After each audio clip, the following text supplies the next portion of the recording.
Здравейте, ютубъри! Вие сте отново с YouTube канала на Иво Бенов Англик. Радвам се, че отново ще направим видеа. Бях обещал да направим видео от язовира, но поради технически проблеми това не можа да се случи. Бях вчера на риба, но не можа да направя видео, за което искрено се извинявам. Ще се постарая да го направя другата седмица. Тук е момента да помоля всички, които не са сабскрайбнали и които не са абонирали за моя канал, да го направят сега и да харесат видеото с палче нагоре или палче надолу, няма проблем. В днешното видео реших да си поговорим за как да си направим от вечерта пилети за риболов. Как да ги накиснем и как да ги направим годни за риболов. И второто нещо, което ще ви покажа, е как да се сменим ластика на метод фидера.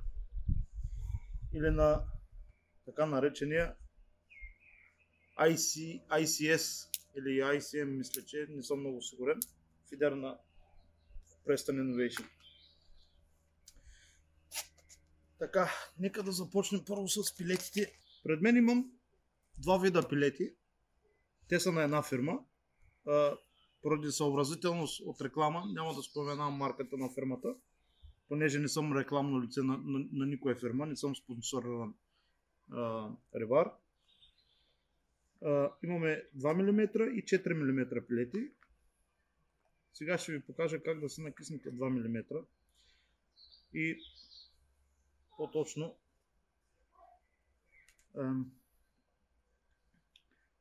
тези 2 мм, както виждате, даже ще ги взема в ръката си. От двата вида по-малко. Искам да обърнете внимание и да видите, че 2 мм са малко по-светли, а 4 мм, които ми са в лявата ръка, са малко по-тъмни. Тук е момента да ви кажа, че по-светлите пилети, които са, не трябва да се накисват много във вода, а по-тъмните са малко по-твърди и трябва да постоят малко повече време в вода. В днешното видео за накисването на пилетите няма да използвам така наречените, има едни като чорапчета на Preston, които ги използват, потапят пилетите, държат ги определено време и ги вадят и после ги прехвърлят в така наречения контейнер. Днес ще ви покажа съвсем друг метод, по който аз си ги правя така и съм много доволен от резултата, по който ми стават. Нека да пристъпим към направата на пилетите. В този случай ще използвам 2 мм пилети. Виждате.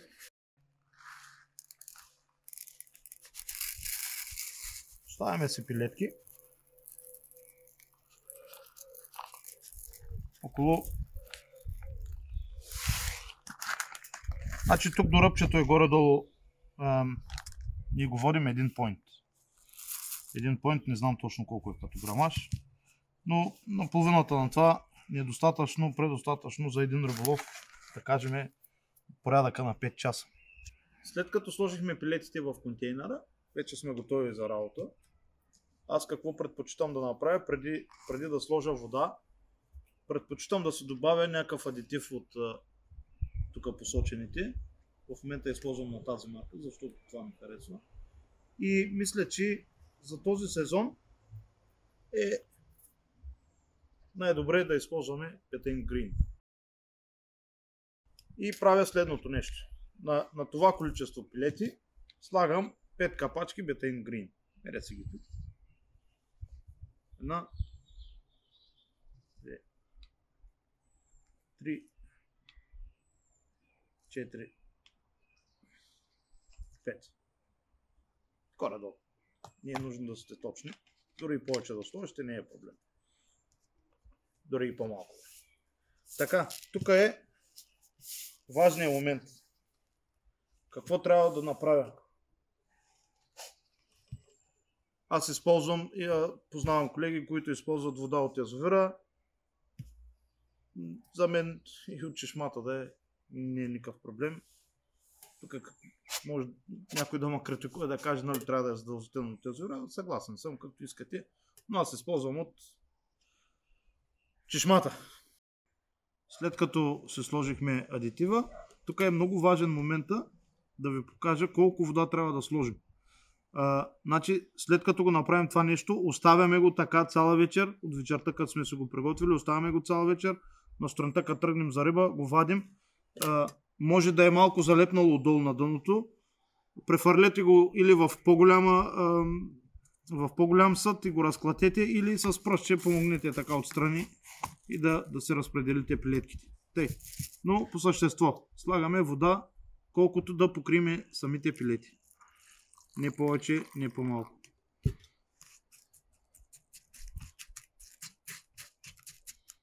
Още малко ще ни трябва. Тъй. Виждате, хубаво го разбъркваме, да може да отиде навсякъде от бетейн грина. Тъй. И виждате колко вода има. Съвсем леко има отгоре върху пилетките. Това е начинът, по който аз ги правя. Сега ще ви покажа. Аз се направих пилети от вчера, за да мога да ви покажа за видеото. Сега ще ви покажа как са станали. Ще ги видите, те са леко зеленикави. Има и бежави, и зеленикави. Това е благодарение на бетейн грина. И е доста добро за мен, понеже ще възпита интерес у рибата в рибата с различните цветове. Сега ще ви покажа пилетите, които направих по-рано. Да ги взем. Или пилевър ги донесем. Това са пилетките, които се направих вчера, както ви казах. И ето, може да видите, вижте ги, как са станали перфектни. Значи, с това нещо, аз като отида на риболов, за щека, за фидер, това нещо е просто прекрасно. Значи за щеката е го. Можеш да направиш една малка топчица. Е така.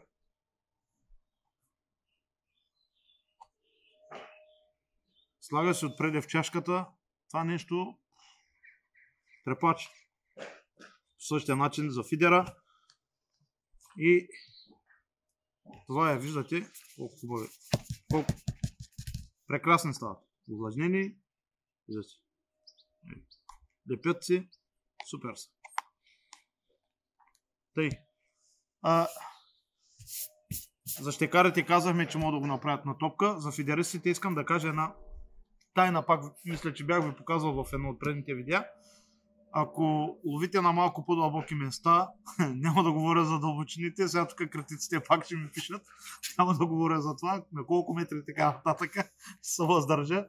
Ако фащате на малко по-дълбоки места, предлагам да направите следното, примерно на две шепи пилети 2 мм, да сложите една шепа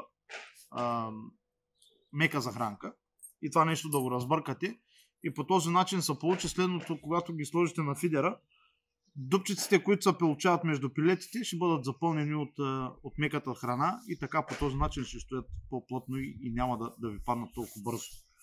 Но стига сме говорили вече за пилетите, мисля, че ви показах добър начин, по който да си ги правите преди да идете на риболов. Тук сега ще ви покажа как да се направиме ластика за метод фидера. Защо реших да ви покажа това нещо? Понеже съм регистриран в много форуми и чета коментари и повечето от коментарите бяха как можем да се направим, как можем да се сменим ластика на така използвания метод фидер и затова реших днешното видео да ви покажа как да се го направите.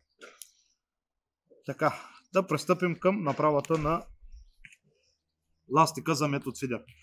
В случая нямах стар, но ще използвам този, ще отрежа ластика и ще ви покажа на ново, няма проблем.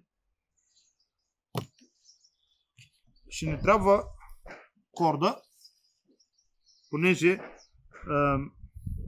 тук самия преходник, който е бърза връзка, мисля, че се казва. За самата бърза връзка дупката е много малка и няма как да прекараме самия ластик, затова ще използвам корда, ще ви покажа как ще стане. Но сега нека да отрежа първо ластика.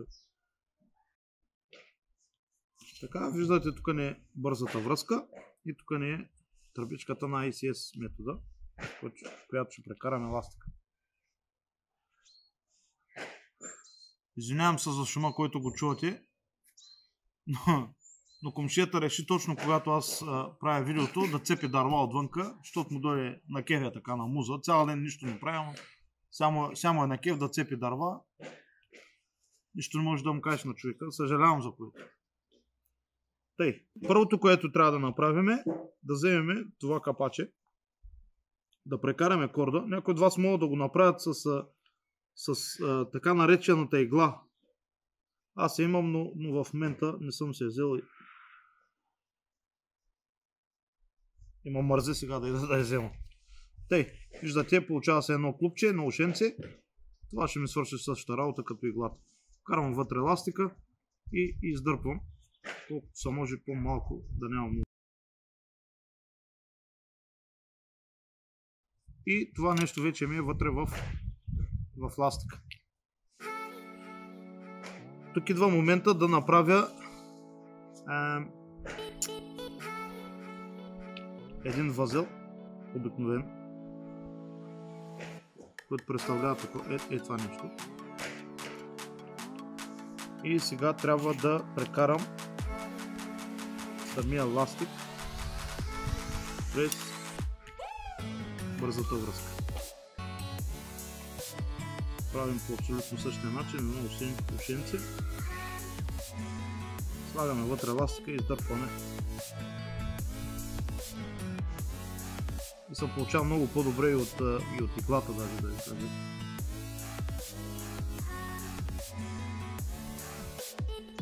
Сега е момента, на който му е харесал този метод. Да удари по един лайк. Благодаря ви.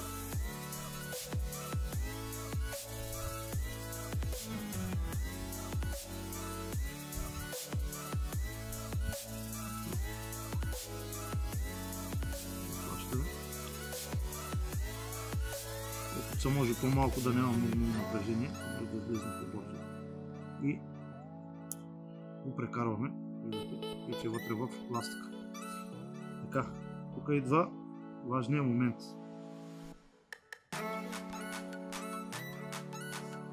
Прекарваме самия край на ластика в обикновения възел и затягаме, след като наплюнчим.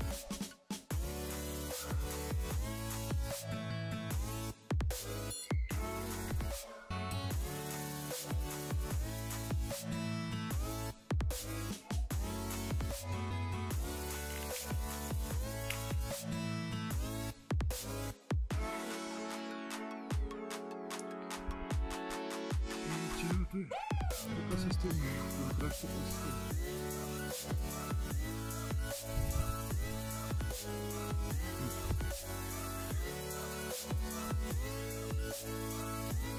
и малко насам, може ли с камерата, и се получава следното нещо. Значи, колкото повече се опъва от тук, толкова повече не се затяга възела. Виждате го? И това нещо няма как да се измуши, няма как нищо да стане. Значи изрязваме го колкото се може по-плътно. По този начин. И сега ще направя една демонстрация. Ето виждате. Няма измушване на ластика, няма нищо, не се притеснявайте. Това нещо няма да ви скъса. Тъй. И ето я, шапчицата се слагаме отгоре.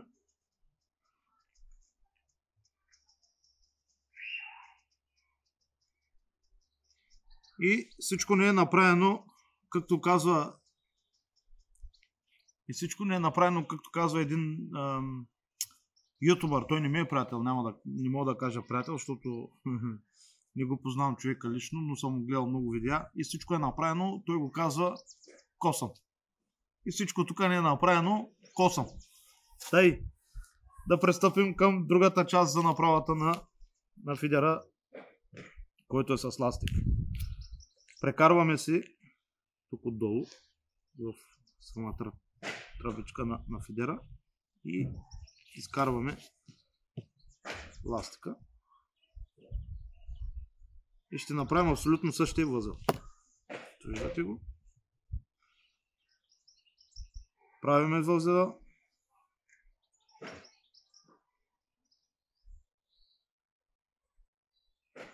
И прекарваме горния край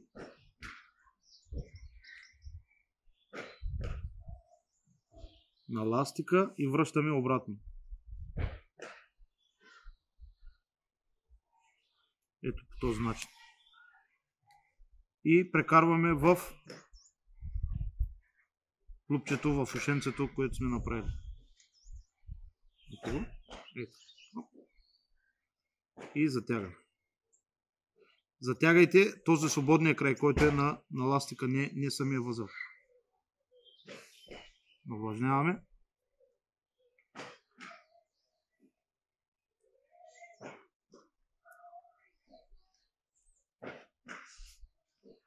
Издърпвате долния край малко.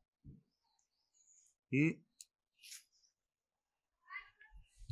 сме готови. Изрязваме пак.